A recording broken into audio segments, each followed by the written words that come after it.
You might be a giant company. You might have powerful and famous clients. You might think that your services to the government of India can have a secondary status. But the Modi government will nail you publicly if you think so.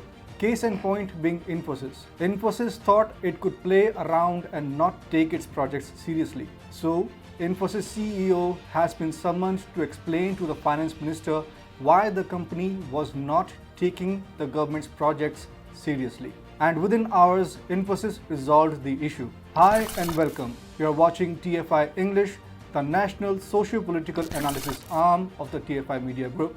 I am your host Piyush, and in this video I will tell you why the CEO of Indian tech service giant Infosys has been summoned by the finance minister.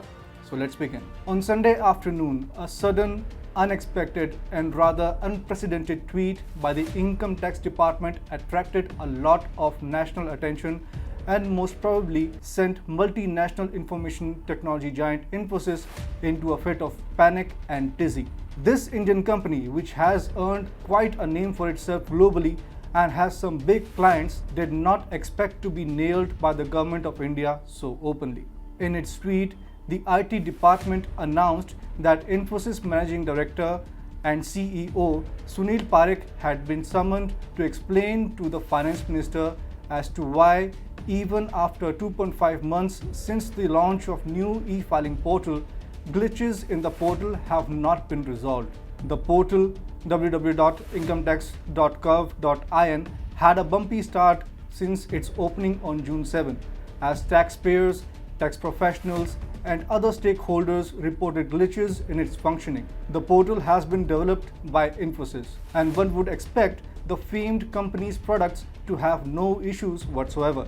However, major glitches in the portal had led to annoying taxpayers venting out their anger against the dysfunctional product which Infosys developed. Interestingly, the government has paid rupees 164.5 crores till June 2021 to Infosys to build the new income tax e-filing portal between January 2019 and June 2021.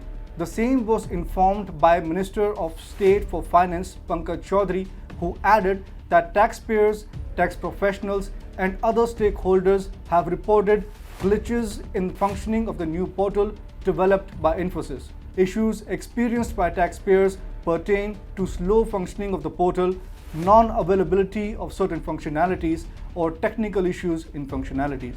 Interestingly, it took a mere tweet by the Income Tax Department to bring Infosys back to the ground. Late on Sunday, hours after the public naming and shaming of the company by the Indian government, Infosys said emergency maintenance on the website had concluded and that now it was live. It must be mentioned that the Finance Minister Nirmala Sitharaman had called a meeting on June 22nd with key officials of Infosys to review the issues on the portal. Yet, noting that the issues had not been resolved despite the meeting, the government decided to fix Infosys accountability in the public domain. Companies like Infosys take government projects lightly.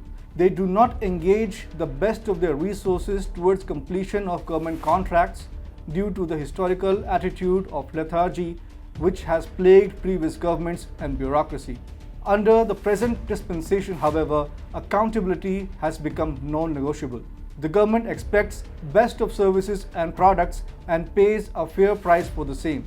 Therefore, when companies like Infosys take contracts lightly, the government reminds them that they will be publicly named and shamed. Issuing a summon to Infosys' MD and CEO himself is no small feat. It shows that the government has had enough of Infosys' casual attitude and how the Finance Ministry and IT Department are now in a mood to tighten some major screws. Infosys received the message on Sunday, lock, stock and barrel. It is owing to the public naming and shaming of the company that Infosys announced hours later that the issue had been resolved after an emergency maintenance. Pray tell, why could this emergency maintenance could not have been concluded prior to the company being publicly nailed by the government? Infosys and all other vendors whose services the Government of India employs will now make a point not to disappoint the Modi government in the future. Nobody wants to be the subject of public nailing by the government on social media, no less.